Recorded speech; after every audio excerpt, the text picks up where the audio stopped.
Sanders. There was an old coach, Francis Pay, who coached at Northwestern, a good friend of mine. And Francis was an all-pro giant tackle back in the 60s. And I would I had lunch with him one time because I was up doing the broadcast and Barry Sanders had come into the room. And he said, hey, remember me? And he was being sarcastic because I put him down as also a guy to watch, but not as a great player. I never say anything negative, but I didn't have him as an All-American.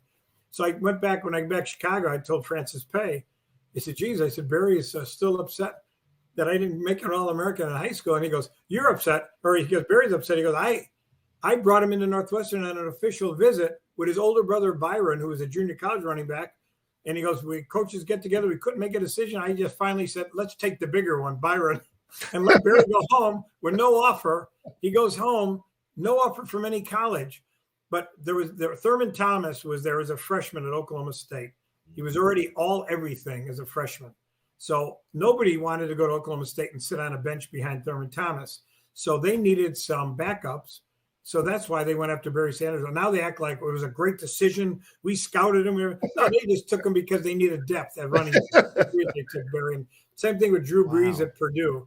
Purdue now, I know Jim Chaney, offense coordinator, goes, we looked at guys, we did this. They took Drew Brees because they had just gotten to Purdue and they lost every other quarterback they're going after. They said, let's take the short guy from Purdue, which was Drew Brees, and that's how they got him. And I have a million of those stories that Kurt Warner told me his. He had a stock shelves at a grocery store to play at Northern Iowa because they wouldn't give him a scholarship. J.J. Watt, they wouldn't give J.J. a scholarship. He goes to Central Michigan as a walk-on, does well, comes back to his own home state, Wisconsin. They still wouldn't give him a scholarship. So they told him to walk on to Wisconsin. He winds up being the greatest player in school history. So